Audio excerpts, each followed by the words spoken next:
which I gather in East Berlin at that time was something they didn't experience. So that all of the adventures and things the kids got up to stayed with him, and he eventually moved across to West Berlin, of course, and he's teaching now. He teaches music and video, I think. But it stunned me because when you do a picture, you finish it and it goes out there, and that's fine, and you go on to whatever the next job is. And you forget that the film has a life, and it goes out there, and people react to it and take from it, give to it whatever they just it becomes part of them. And the fact that someone who had been in such a tight society appreciated and liked the film really was a surprise to me, and I was quite taken by that. So, Tamsin, do you want to talk about anything? Oh, look, I mean, Fog Dreaming was my first experience of feature film, and it was a pretty good first experience because it was American funded movie, so it had American money in it as well. So I got a slightly warped perception of what the Australian film industry was like because it had a slightly American slant. Being that the first day that I arrived on set to shoot, there was a chair with my name on it. And at 10 years of age, that was pretty fantastic.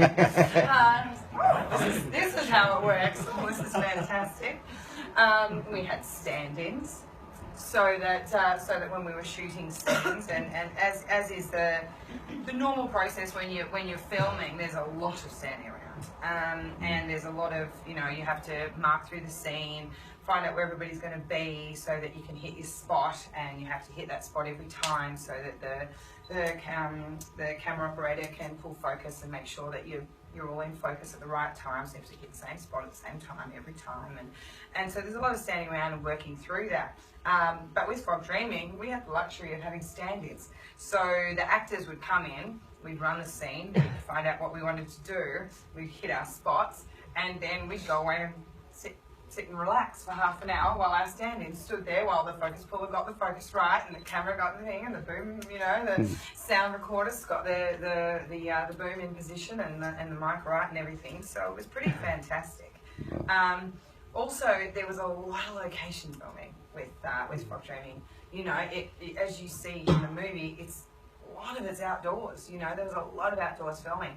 So we were filming in Frankston, at the back of Frankston a lot, off 2 Bays Road. 2 Bays Road. The quarry there, and so we were there a lot. And I must admit, I was slightly shocked to discover recently what's happened to the Ambassador Hotel in Frankston, because that's where we stayed. It is now a slightly scary place. But when we were staying there, it was a fancy new hotel. So it was very nice when we were there. In fact, the only scary thing that happened when I was staying there at the hotel was that when we were filming, it was over Halloween. And Henry, being from the States, Halloween is very big in the States, but in 1985, Halloween was not something that Australians did. We just didn't even acknowledge it, weren't aware of it, didn't happen. So anyway, Rachel and I were sharing an apartment. We had a lady that stayed with us, and we'd all just gone to bed at night. And Henry had had a stunt double, Bobby, who had done ET with him and came out and did Fog Dreaming with him. And Bobby was a great guy, really, really fun.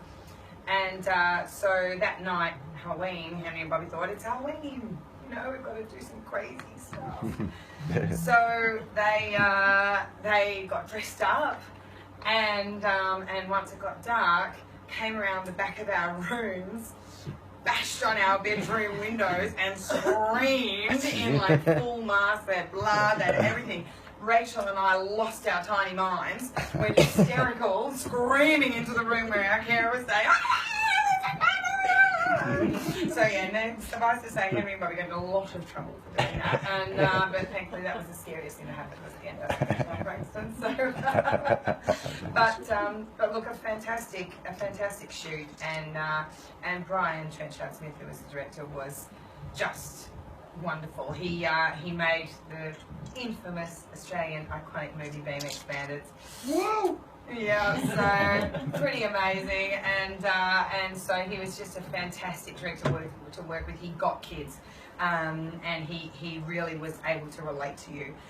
In fact, the only time that there was ever a communication issue with Brian and I was that he was running me through a scene. It was in where there was when we were at the Warrior. There's a scene with when. I don't want to spoil it. My daughter hasn't seen it.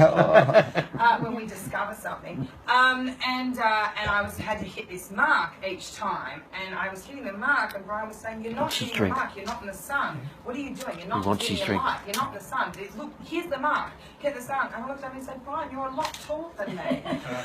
He was very, very tall, and he's like, "Oh, okay." That was about the only time we had a miscommunication. He was a fantastic director, and really, really, really, really got kids and understood them, which is, I think, why this movie works so well, because he understands that sense of excitement and adventure and what kids really like to do.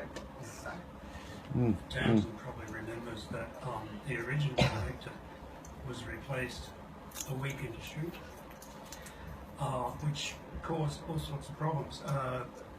Henry's contract, we were shooting in the November winter into December, and Henry's contract insisted that he had to be back in the States the day before Christmas. I think it was contractual.